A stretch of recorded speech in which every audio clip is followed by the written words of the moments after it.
Amına koyayım, yemin ediyorum video fikrim var. Ama aşırı derecede üşeniyorum. Ama üşenmeme rağmen de çok sıkılıyorum. Üstüne bir de hastalıktan geberiyorum. İnadına da ilaçlarımı içmiyorum. Çünkü malım, gerizekalıyım. Annem ve arkadaşlarım iç diyor.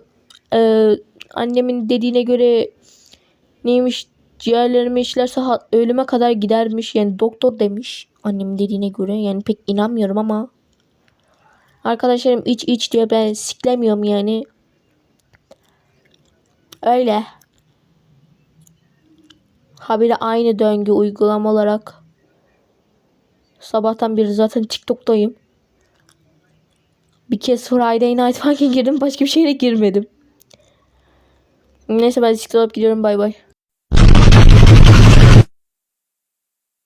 Götüme bakma.